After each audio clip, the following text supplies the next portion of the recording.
होता, परंतु त्या काळात तुम्ही प्रत्येकाच्या घराघरात पोहोचल्यामुळे ज्या दिवशी तुमचं नाव आणि तुमचं तिकीट डिक्लेअर झालं, मी पुरवठा अध्यक्ष असल्यामुळे मला स्वतः जाणवलं तिकीटची नोंद मला घेता आली की प्रत्येक माणसाला मनापासून आनंद झाला.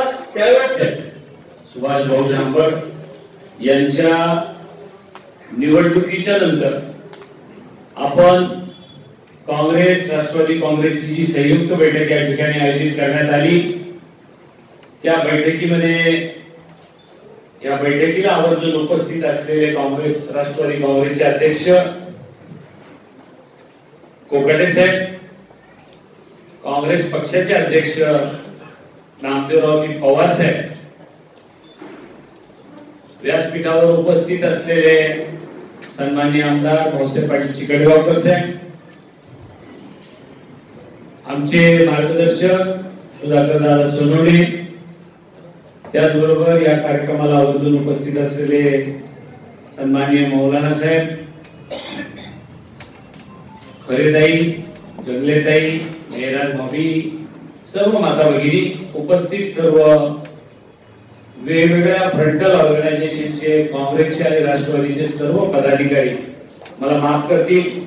आम्ही सगळ्यांचेच नावं, आपण दोन्ही सगळेच जण एकाच शहरात एका जिल्ह्यात राहतो, बहुतांशी सगळ्यांची नावं मला माहिती आहे. काँग्रेसचे पदाधिकारी काय, राष्ट्रवादीचे पदाधिकारी काय, प्रत्येकाचे नाव घेतले तर भाषण खूप अजून आपल्याला बऱ्याच जणांचं मार्गदर्शन ऐकायचंय. खर तर माझी अशी इच्छा होती की खालून कार्यकर्त्यांमधून सूचना याव्या, मोजक्या 2 राष्ट्रवादीच्या आणि 2 काँग्रेसच्या नेत्यांनी भाषण करावं आणि सभा संपवावं, असा खरा अजेंडा होता. पण राजेश पवारांनी आणि कुठे ते देशमुखांची त्या श्री हरीने जे हरी करणं लावला, आम्हालाच कळलं ना. हे 1 तासात संपते म्हणते, हेच 1 तास बोलू देते, काहीच कळलं ना राजेश भाऊ. परंतु आपण सगळे मला माफ कराल, काँग्रेस आणि राष्ट्रवादी काँग्रेसचा अधिकृत उमेदवार आणि त्याची संयुक्त बैठक, खरं तर मार्गदर्शन करताना अतिशय चांगलं मार्गदर्शन मेहराज भाभी आणि आमचे सुधाकर दादा सोनवणे यांनी केलं. आम्ही कशासाठी एकत्र आलो याचा वॉकआउट त्यांनी केला, पण त्याच्यासाठी कशी प्लॅनिंग केली पाहिजे याच्यासाठी कधी मौलाना सविस्तर बोलले. म्हणून आम्ही आज आपल्याकडे कशासाठी आलोय, आज आमच्या घरी मुलीचं लग्न आहे, आम्ही तुम्हाला दावत द्यायला. आमचं काम आहे काँग्रेस पक्षाच्या कार्यकर्त्याचं की काँग्रेस पक्षाकडं घरी कार्य आहे, आम्ही तुम्हाला आवडत द्यायला आलोय. आपण सगळेजण या, हातभार लावा आणि या यज्ञाला पुढे न्या अशी विनंती. आपल्या घरी आमच्या घरी कुठले कार्य आहे दुरुस्त करून देतो मी, तुम्ही मार्गदर्शक म्हणले तुम्हाला. त्याच्यामुळे सुभाष भाऊच्या वतीने मी निश्चितपणे सांगेल की राष्ट्रवादीचे कार्यकर्ते असतील, PRPIचे असतील, स्वाभिमानीचे असतील, या सगळ्याचा सन्मान करण्याचं काम आताही आणि भविष्यातही काँग्रेसकडनं होईल एवढी खात्री मी आपल्याला या ठिकाणी देतो. मला असं वाटतं की आपण मोघमरीत्या एखादं नियोजन करायला बसायच्या ऐवजी विधानसभा क्षेत्रनिहाय राष्ट्रवादी काँग्रेसचे कार्यकर्ते, काँग्रेसचे कार्यकर्ते, त्या विधानसभा क्षेत्रात येणारा वार्ड, त्या वार्डाचे प्रमुख, फ्रंटल ऑर्गनायझेशनचे वेगवेगळे प्रमुख यांच्या सोबत आपण उमेदवाराला जरा वेळ दिली आणि उमेदवाराला आपण काही सूचना केल्या, उमेदवाराच्या काही सूचना आपण घेतल्या आणि त्याची अंमलबजावणी केली तर आपल्याला चांगलं काम या निमित्ताने आपल्याला करता येईल. आणि म्हणून मला आपल्याला जास्त लांबचं भाषण या ठिकाणी करायचं नाही. काँग्रेस आणि राष्ट्रवादी काँग्रेसचं पहिल्यापासूनच आपलं जुगाड काही नवीन पद्धतीने सांगायची गरज आहे असं मला वाटत नाही. खरं तर काँग्रेसला असं वाटतं की राष्ट्रवादीचं काय व्हावा आणि राष्ट्रवादीला वाटतं हे काँग्रेसचं काय व्हावा. हे खरं आहे. कोणत्याही 2 पक्षाची जेव्हा भूमिका एकत्र यायची असते त्यावेळेला प्रत्येक कार्यकर्त्यावर स्वाभाविक अशी आघाडी युती काही झाली तर अन्याय होत असतो. अपने किरदार को संवारे तो कुछ बात बने, दोनों तरफ से अपने किरदार को संवारे तो कुछ बात बने, दाग नफरत के मिटाए तो कुछ बात बने, अपने तकदीर से सबको सब कुछ मिलेगा यारो, इस शेर को चुना के लाए तो कुछ बात बने।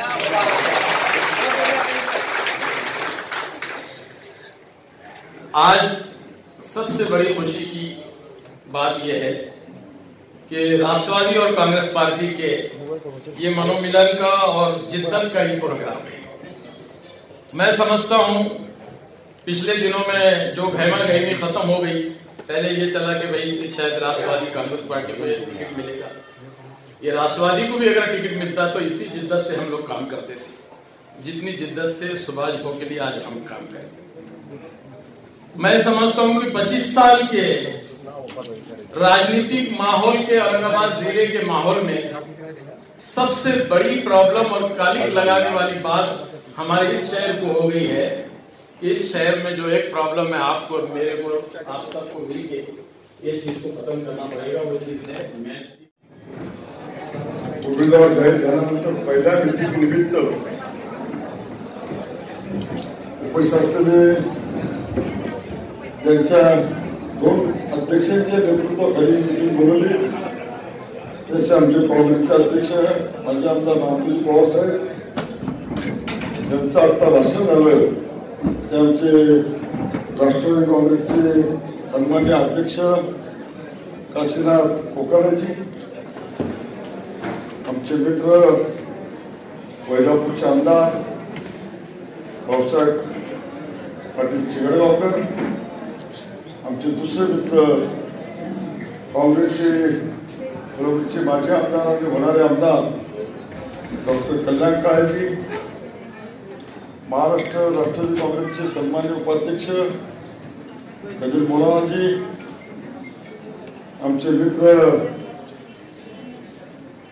सदैव प्रेम करणारे सुधाकर दादा सोनवणजी, या कार्यक्रमास आवर्जून उपस्थित असलेले आमचे कुंगरजी, मीनाताई खेले,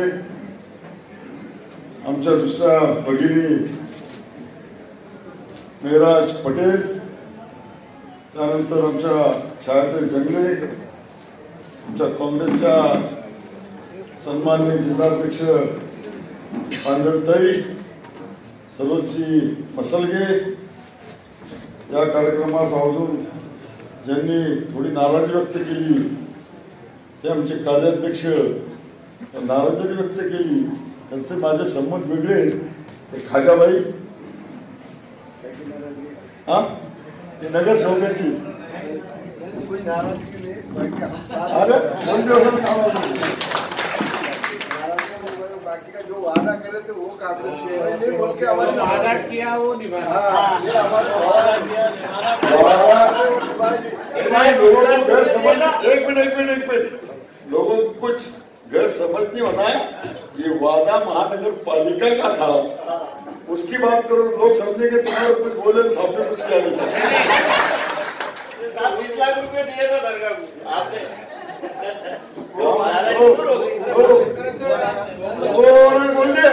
बोल दियो नो प्रॉब्लम। हमारे राजा भाई की नाराजगी उनके सेहत के लिए अच्छी है। कार्य अध्यक्ष जितेंद्र यादे, डॉक्टर पवन डोंगरे, मामा ताडे, सर्जेराव पाटील चव्हाण, हमारे ब्लॉक अध्यक्ष तुषार पाटिल, नीलेश भाग्यवन, रमजान खान, किशोर तुळशीबाग वाले, पूर्व के अध्यक्ष राजेंद्र पवार, पश्चिम के अध्यक्ष बनकर जी, हमारे यहाँ पे कई नेता में बैठे हुए, नाम तो सबके ले सकता हूँ, सबकी पहचान है। दूसरे पार्टी महिलाओं में भी सब बहना, मेरी पुराना रिश्ता राष्ट्रवादी का है, इसलिए भूल नहीं सकता हूँ। हमारे रेखादेवी जायसवाल, यहाँ पे बैठे हमारे डॉक्टर जब्बार साहब,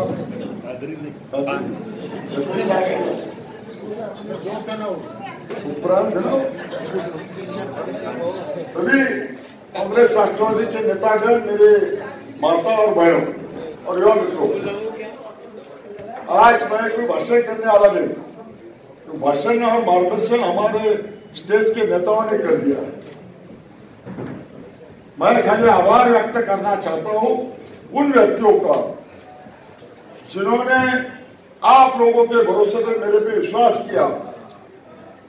वो हमारे देश के नेता राहुल जी गांधी साहब रो, हमारे देश के बड़े नेता जिनके नेतृत्व में मैंने कई साल काम किया, वो शरद चंद्र जी पवार साहब रो, हमारे महाराष्ट्र का अध्यक्ष अशोक जी चौहान, हमारे महाराष्ट्र के राष्ट्रवादी के अध्यक्ष जयंत पाटिल जी, हमारे महाराष्ट्र के नेता अजितदादा पवार, हमारे महाराष्ट्र के माजी मुख्यमंत्री पृथ्वीराज जी चौहान साहब, इस सब नेताओं का मैं तहे दिल से धन्यवाद देना चाहता हूँ। कहा मैं हिंदी और मराठी मिक्स बात करूंगा, सबको हिंदी भी समझती, मराठी समझती, और किसी को लगना नहीं इनको मराठी आती नहीं क्या। या सर्व व्यक्तींनी माझ्यावरती, तुमच्या भरोश्यावरती विश्वास टाकला। सुभाष झांबड काही राजकीय नेता नाही, सुभाष झांबड हा सामान्य जीवन जगणारा माणूस, समाजसेवक आहे। फक्त जनतेच्या आणि माझ्या भगिनीच्या आशीर्वादाने मी आमदार पदापर्यंत पोहोचलो। माझं जर पिंड बघितलं,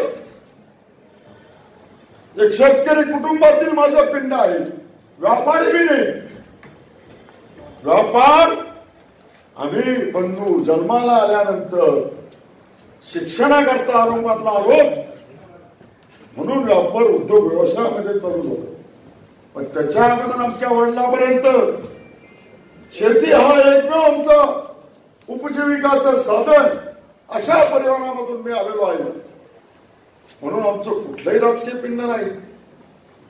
पण राजकीय पिंड नसताना काँग्रेस राष्ट्रवादीच्या माध्यमातून, आघाडीच्या माध्यमातून खासदारकीचं तिकीट मिळतं, हे माझं भाग्य याकरता आहे। जनता, जिल्ह्याची जनता आणि तिचा आवाज हा फक्त सुभाष झांबड इतकाच होता। असे दुसरे मित्र त्यांनी फार मोठेपण आणि मोठे मन दाखवलं, ते माझे मित्र आमदार सतीश चव्हाण साहेब, हे सुद्धा गेल्या 4 महिन्यापासून काही लोकांनी पवार साहेबांना सांगितलं 20 वर्षापासून काँग्रेस लढत आहे आणि जागा काँग्रेस 20 वर्षापासून निवडून आली। ही जागा जर राष्ट्रवादीला घेतली काहीतरी बदल करू शकतो, म्हणून पवार साहेबांनी त्या दिवशी त्यांच्या भाषणामध्ये औरंगाबादमध्ये सांगितलं का मी राहुलजी गांधी आणि काँग्रेसच्या लोकांबरोबर बोलेल आणि आमचा उमेदवार आमदार सतीश चव्हाण साहेब लागतील। ज्या दिवशी घोषणा केली सतीश भाऊ कामाला लागलेत, अनेक कार्यकर्ते कामाला लागलेत। मी 3 वर्षापासून जिल्हाभर फिरतोय, जिल्हा फिरतोय, पण माझ्या मनात कुठे खंत आणि दुःख अजिबात आलं नाही। कारण की शेवट पक्ष श्रेष्ठी जो निर्णय घेते तो आम्हाला मान्य करावा लागतो। म्हणून सतीश भाऊचा जरी 4 महिन्यापूर्वी राष्ट्रवादीच्या माध्यमातून उमेदवारी मिळेल असं जाहीर झालं, पण माझ्या भाषेमध्ये कुठेही फरक पडला नाही। माझी भाषा एकच असायची, ज्यांना पक्ष तिकीट देईल त्यांच्या पाठीशी खंबीरपणे उभं राहायचं, का की आपला देश वाचवायचा आहे, आपलं राज्य वाचवायचं आहे, आपलं शहर वाचवायचं आहे। ह्या जातीवादी शक्तीला संपवायचं असेल, या शक्तीच्या विरोधात काँग्रेस राष्ट्रवादी पवार साहेबांनी जे वोट बांधण्याचं काम केलं पुऱ्या देशभरामध्ये, राहुल गांधीजी त्यांच्या बरोबर आहे आणि वोट बांधण्याचं काम आज पवार साहेबांच्या नेतृत्वाखाली देशामध्ये जे चालू आहे त्याला आम्ही सन्मान करण्याचं काम आम्ही करू। म्हणून सतीश भाऊ मी दररोज विधान परिषद मध्ये बाजूला जरी बसलो तरी आम्ही एक दुसऱ्याला असे मजाकमध्ये विचारायचो, अरे काय झालं भाऊ तुमच्या तिकिटाचं, ते मला म्हणणार तुझं काय झालं, अरे म्हणलो कोणाला देऊन द्या राव, लवकर द्या, लय पंचायती करून आले म्हणले लोक, आपले कार्यकर्ते परेशान करून राहिले। काय कार्यकर्ते दररोज फोन करतात, भाऊ राष्ट्र सुटतंय, इकडून फोन येतो नाही भाऊ काँग्रेसला सुटतंय। हे इतकं परेशानी करण्याचं काम दोघांना चालवलं, हे कुठेतरी थांबल। म्हणून जे करायचं पक्षाला, राहुलजींना शरद पवारजींना ते लवकर जाहीर करा असं मी त्यांना म्हणतो, आणि तसं त्यांनी स्वीकारलं। कोकणा साहेबांनी सांगितलं होतं की सतीश भाऊचा सुभाषभाऊंना फोन केला, आम्ही तुमच्याकडे भेटायला होतो, पण मीच त्यांना सांगितलं की तुम्ही येऊ नका, मी तुमच्याकडे भेटायला येणार. ते साक्षीदार आहे, त्यांच्या समोर त्यांनी त्यांची आपण काय काय केले भाषा त्यांनी बोलून दाखवली आणि त्यांनी मोठ्या मनात सांगितलं की माझ्या मनात कुठलाही दोष, कुठलाही राग, कुठली गोष्ट नाही. आमचे सारे शहराध्यक्ष, जिल्हाध्यक्ष मी बोलून तुम्हाला त्यांना सांगतो की तुमचं काम विमान इतबार हे मंडळी करतील, पुऱ्या ताकदीने करतील. त्याबद्दल मी सर्वात अगोदर राष्ट्रवादी काँग्रेसच्या सर्व नेत्यांचं, सर्व पदाधिकाऱ्यांचं. रोज नई खबरों को देखने के लिए हमारे औरंगाबाद समाचार चैनल को सब्सक्राइब कीजिए और नोटिफिकेशन पाने के लिए हमारे बेल आइकन को दबाइए ताकि हर खबर की नोटिफिकेशन आपको मिलती रहे।